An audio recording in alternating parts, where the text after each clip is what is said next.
Hello, everybody. Welcome to my talk. The title of my talk today is Import Madness. This talk stems from an experience that I had about a year ago when I decided it was finally time to upgrade to Python 3. So I made a little toy project. Pretty soon it wasn't so little. I needed to clean it up by rearranging some files that caused an import error. Now at the time, I had a foolproof method for dealing with import errors, which was to randomly rearrange keywords and dots and package names until finally something worked. Well, this time it didn't work. This was a stubborn import error. Not knowing what else to do, I sat down and read the entire documentation of the Python import system. Now, that not only taught me how to fix my import error, it also taught me the import system is a lot more powerful and interesting than I realized. So today, I'm going to talk you through how the import system in Python actually works. I'm going to show you how to use that knowledge to fix some common import errors. Then I'm going to do some totally crazy stuff. Then I'm going to close by warning you about why the Python import system should really scare you. So, you may have noticed the title of my talk today, Import Madness, is actually executable Python code. So let's go ahead and run it and see what happens. Oh no, an import error. How could this happen to us? Well, we've got to do something about it, so let's start by reading the text of the message. It says there is no module named Madness. What does that mean? More specifically, what even is a module? This might be obvious to a lot of you, but it wasn't really clear to me until I finally read the documentation.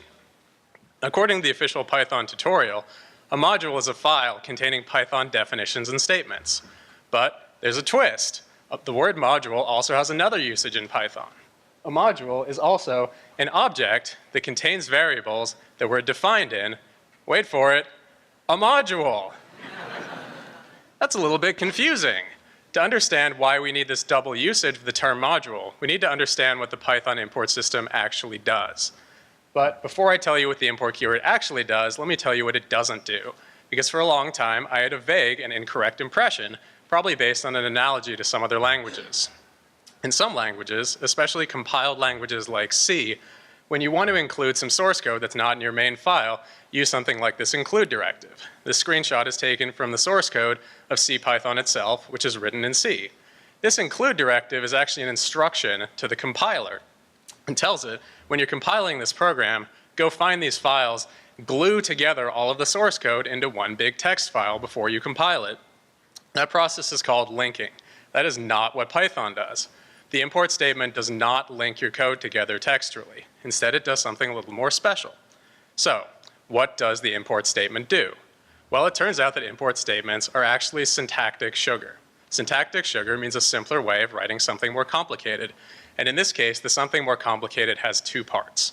First of all, Python will call a built-in internal function called doesnt, passing in the name of the module that you want. Doesnt will find, load, and initialize your module and then return it. The import statement will then take this module that's been returned and bind it as appropriate to local variable names. So if you do import spam, doesnt will load the spam module, return it. The import statement will set the local name spam equal to that module object. If you do from spam import eggs, again, doesnt will return the spam module, and then the import statement will look inside the module to find the eggs variable and bind it to the local name eggs. All right, so what is this doesnt function? Why do we need a special extra function? Well, as I said, it has an important job, which is to find, load, and initialize your module. And it does that using a 5-step process. First of all, Python caches all of the modules that you've imported so far. This cache is basically just a dictionary that's held in a variable called sys.modules. So when you try to import something, Python will first check inside of the module cache, see if it's already there. If it is, it'll give it right back to you and not do any more work.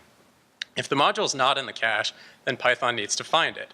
There's some pretty complicated machinery available for finding module code, but most of the time it's going to come down to looking on a variable called sys.path, which is just a list of locations on your file system that Python knows to look for your source code. In my personal experience, most of the import errors that I've gotten have had something to do with a problem with sys.path, meaning that either my source code wasn't where I thought it was, or I had just not told Python where to look for it. So when you have an import error, start by looking at your sys.path and making sure that Python knows where to find your source code. Okay, Python has found your source code.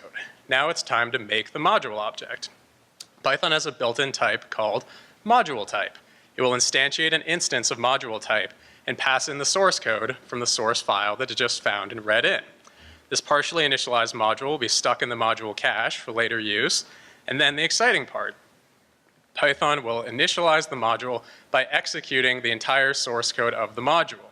Any variables or functions that get defined during that execution will be retained inside of a special dictionary called a namespace. You can see everything in that namespace in the future using the doesnt attribute on that module. Now let me take a sec to talk about namespaces, because as the Zen of Python teaches us, namespaces are one honking great idea. Namespaces are how Python manages scope. Anytime you reference a variable in Python, the interpreter has to figure out what you're talking about, and it does that with the help of namespaces. Namespaces can take many forms, but in this case, they're pretty much just a dictionary that contains the names and values of any variables that are defined and accessible at a particular point in your program. Namespaces nest inside of each other like Russian dolls. The outermost namespace contains all the keywords that are built into Python itself. Inside of that is a namespace that contains anything that's defined inside of the module where your code is running. We also call that the global namespace. Then if your code is inside of a particular function or the body of a class, it will have its own special local namespace. So then anytime you reference a variable, like say spam, the Python interpreter will look for the definition of spam starting in the innermost available namespace. So it will check, is spam defined inside of this function? Nope. Is it defined inside of the module? Nope. Is it a keyword that's built into Python? Nope. In that case, you'll get a name error. Namespaces are really helpful for the import system because they let modules smoothly coexist even when they have functions or variables with the same names. As you know, it's no problem at all to define a function inside of your main module that's called post, even if you later want to use the post function from, say, the request module to make an HTTP request. The request version of post lives inside of the namespace of the post module, and I can reference it unambiguously by doing request.post and still use my own post by doing simply post. All right, that in a nutshell is how the Python import system works. So let's use that knowledge to debug what is probably the second most common type of import error you'll get, which is a circular import. This is a slightly contrived example where I have two modules, a person and a cafe. The person is going to order some food from the cafe, but what she orders is going to depend on what the cafe is serving. The cafe, however, is going to decide what to serve based on whether the person likes spam or not.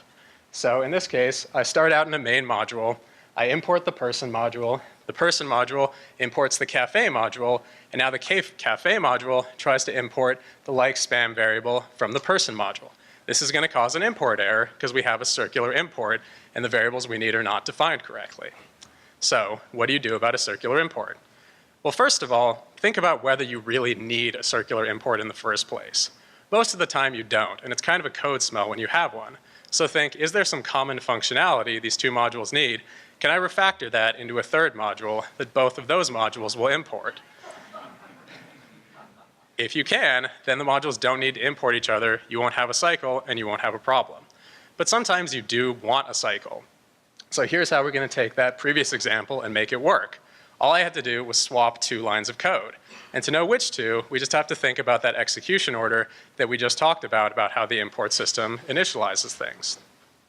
So let's start inside of our main module. We import our person module, but now instead of immediately importing the cafe module, first we're going to define the variable the cafe is going to need. Then we're going to import the cafe module.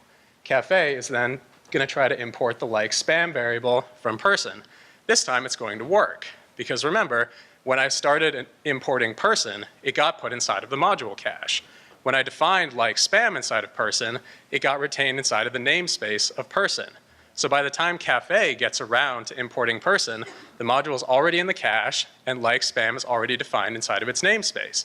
So this import will succeed. Then cafe can finish importing, jump back into person, which can finish importing, jump back to our main module where the person can place their order and there won't be any problem. All right, so this is a lot of cool stuff that I had learned. I thought about it a lot, it bubbled around in my head, and then I thought about it a bit too much. And then all of a sudden, a wild question appeared. I had learned how to use the Python import system correctly, but I had not yet learned how to use the Python import system deeply incorrectly. which led to the natural next question: can you implement a merge sort algorithm in Python using only the import keyword? Spoiler alert, yes you can. Now, should you implement a merge sort algorithm using only the import keyword? No, you absolutely should not for anything that will be used for anything ever. That said, it can be done, and I'm going to show you how to do it because I hope the experience will sear some permanent knowledge about importing into your brains. So let's start by talking about merge sort. Merge sort is a recursive sorting algorithm. Give it a list of numbers and it will give you back a sorted list. It's a good algorithm because it's computationally efficient. It has good computational complexity. If you need to sort something, the longer that something is, the more time it's going to take to sort. Merge sort will slow down on longer lists, but merge sort is special because there's no other currently known algorithm that will consistently slow down by less than merge sort does. Here's how it works. You take a list of numbers, you split the list in half. You split the halves in half, split those halves in half again, repeating recursively until you get down to individual elements, like you see on this middle row. Now we're going to merge by interleaving adjacent elements in sorted order. In the middle row, we have 38, 27. Interleave those in sorted order to get 27, 38. Then go down to the next row. Now we're going to merge adjacent elements by interleaving in sorted order. We have 27, 38 next to 343. Interleave in sorted order to get 3, 27, 38, 43. Repeat this merging process all the way back up your tree until you end up with a fully sorted list that only took you n log n operations to sort, where n is the number of elements in the list. All right. How are we going to do this using imports? Well, to start off, let's do a basic implementation using a regular function. I blurred out a lot of code here because I don't want you to focus on it, but this is a working implementation of merge sort. You have a function, it's called merge sort, it takes an input list, splits the list in half, and it calls itself recursively on the left and right portion of the list, repeating that recursion until it gets down to the base case, which is when you have an input list of one or fewer elements. Then it's going to start returning.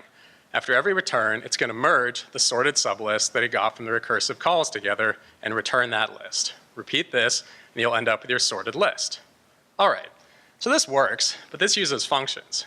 Functions are boring. We need to use imports. How are we going to do that? Well, it's all going to hinge on something I said a few minutes ago, which is that remember, when you import code in Python, Python executes the entire source code of the module that you're importing. And when you call a function in Python, Python executes the entire source code of the function that you're calling. If you think about it a little bit too hard, you realize that these things are very similar. They're so similar, in fact, that we can emulate function execution by simply taking the body of the function we want to emulate, writing it out into a new module, and importing that module. This will cause the same source code to be run. So that's exactly what we're going to do. We're going to emulate that merge sort implementation by taking that code, writing it out into new modules, and importing those new modules for every step in the execution. Here's a diagram that shows at a high level how this is going to look. We're going to start out in a top-level module called Madness. Madness has a simple job. It just needs to generate a random list of numbers, and then it needs to create a brand new module called merge sort. It's going to import merge sort, which is going to contain the implementation that we want to run. During that importing, that code will be executed. It will split the list that it was passed in and create a new left and right child. It will import its newly created children, which will cause them to be executed. They'll make their own children if necessary.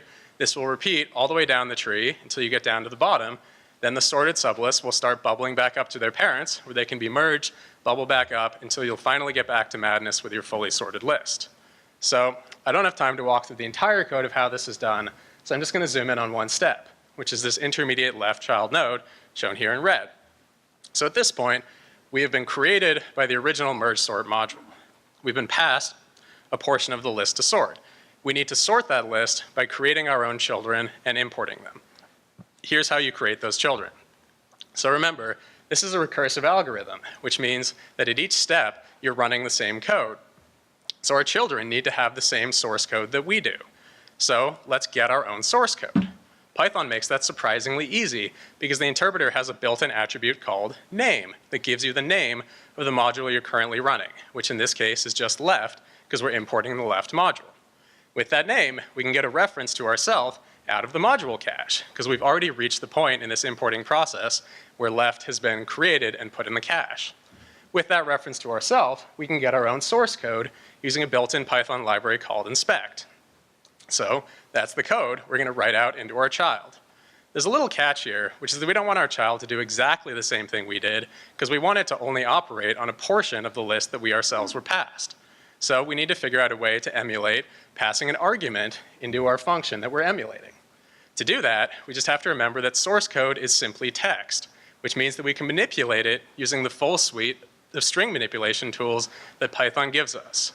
Here, we're just going to use a regular expression to find a specific line in that source code where the input list is defined and replace the entire line with a new line that contains the code we want the list we want our child to operate on. That gives us the exact code that we want. Let's write that out into a new module called left.py. Now wait a minute, George, you might say. Aren't you currently importing left.py? Well, yes, I am. So isn't it maybe a bad idea to overwrite left.py while you're still importing it? Yeah, it's totally a terrible idea, but it's going to work out fine with no particular ill effects. It is going to cause us one little complication, which is that remember Python caches modules. And the left module, which is us, has already been put in the cache. So if we try to import left again, we'll just get a reference to ourself out of the cache, which isn't helpful, because we created this new module because we want it to be run. So we need to explicitly invalidate some caches. But once we've done that, the coast is clear, and we can do the actual work by simply doing from left import sorted sublist as left sorted. This is going to import our newly created child left module, which will cause it to be run, cause it to create its own children if necessary, receive sorted sublist back from its children, and end up with a sorted sublist defined inside of its own namespace, which is what we want to get back. Then the import statement can take that sorted sublist out of the child's namespace, bind it to a local variable called left sorted. Then we just repeat this exact same process for the right portion of the list, merge those results together, and hand them back to our parent. And that is the entire core of the algorithm. You just repeat this all the way down the chain and all the way back up. Now this is going to create a lot of extra files. So to avoid making a mess, let's be good citizens and go ahead and delete that new left module that we just created. So yes, indeed, we still have not finished importing the original left module, but before we do, we're going to both overwrite it and then delete it, so that by the time it finishes importing, it doesn't even exist anymore. Oops. Okay, we're really close. We just have to create that top-level madness module that's going to kick this whole thing off. Madness is going to need to create the Mergesort module, so it's going to need the source code to write out into that module. To give it easy access to that source code, let's follow some common Python advice, which is that it's a good idea to make your code self-documenting. To make our code self-documenting, let's take the whole Mergesort implementation and jam it directly into the doc string of madness.py with a helpful comment so we know what we're doing. This makes our code fully self-documenting. And it's going to be really useful because Python gives us runtime access to the doc strings of modules. So Madness can read in its own doc string at runtime to get the source code that it needs. And it generates the random list of numbers, sticks the list into that source code using a simple string replacement, writes that out into our new Mergesort module, and now the moment you've all been waiting for, from Mergesort, import sorted sublist as sorted list. This is going to import that newly created Mergesort module, which will cause it to be run, which will create its own children, which will be imported. Sorted sublist will start bubbling up until we get a final fully sorted sublist, which we can bind locally as sorted list. And that is how you implement Mergesort in Python using only the import statement.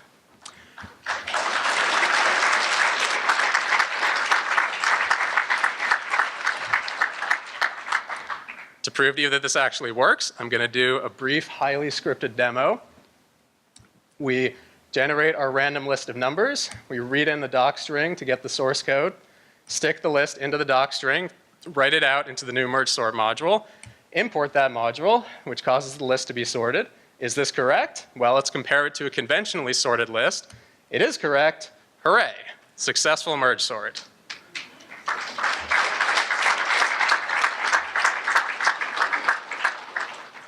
All right, so this is a really crazy thing you just witnessed. Why have you been listening to me talk about this? Well, there's a few specific things that I hope you take away from this. Number one, I want you to appreciate that Python is really, really, really dynamic. We all know that Python has dynamic types, but that's just the start of it. Because Python is an interpreted language, it's always running an interpreter. And the interpreter can give you a lot of interesting information about your program while it's running. In this example, we saw you can get the name of the module it's currently running, you can get its docstring, you can get its source code, you can modify that source code and write it out into a new module, which you can import, all while your program is still running. That is pretty dynamic. Now, you should almost never actually do those things. It's pretty cool to know that you can, right? Number two, a practical thing. You can solve almost all your import errors by looking at your sys.path and making sure that Python knows where to find your source code. You can solve the rest of them by thinking through the exact order of execution of importing to see if you have some kind of circularity or problem with definitions. Number three, I think this serves as a really interesting example of the power of computational complexity in action. As you know, algorithms are abstract methods that are not tied to any particular implementation. What you've just seen is quite possibly the worst ever implementation of Mergesort. But it turns out that even a terrible implementation of a good algorithm can still beat a good implementation of a bad algorithm. To prove that, I coded up a basic implementation of bubble sort, which is a sorting algorithm that runs in n squared time using totally regular Python. Compared the performance of bubble sort to the performance of import sort on lists of different length. And I was somewhat surprised to learn that the list only has to get up to about 5,000 elements before import sort is actually faster than bubble sort. Even though every operation it does is incredibly expensive, the fact that it has to do so many fewer operations than an inefficient algorithm means that it actually can win out in the end. All right, finally, that warning I promised you. If you walk away with just one thing from this talk, I hope it's an appreciation that importing in Python is dangerous. It's probably the most dangerous thing that you do on a regular basis programming Python. Here's why. When you import code in Python, Python executes the whole code you imported at import time. If you're like me, you sometimes have deadlines, and those deadlines are really soon, and you freak out a little bit, and so you go to you Google around, find a package that does exactly what you need, you pip install it, you use it, it works, you go on your merry way. All good, right? Not so fast. It came out very recently that somebody has been uploading fake packages to the Python package index. These packages have almost the same source code as real packages and almost the same name, with the minor exception that the names are slight typos. So if you try to install urllib3, forget how many L's are in urllib3, you're going to install an incorrect, a malicious version of urllib3. Then, as soon as you import that code, it will seem to work totally fine. But merely by importing it, not even by running any of the functionality in it, you've given it the opportunity to install a bunch of malware on your laptop, completely compromising your system in a way that you might never even track down because you don't even know what happened. So when you import, you should be afraid, you should be very afraid, you should treat importing with the full respect that arbitrary code execution deserves. All right, that is all I have for you today. I hope this will inspire you to have some bad ideas of your own and to learn from them, and to tweet them at me in my Twitter handle @RogueLeader. If you'd like to see the full implementation of this Mergesort algorithm, you can find it on my blog and at GitHub at this link. I don't have time for questions right now, but I'm happy to take some in person, so please come up and say hi. Thank you for your time.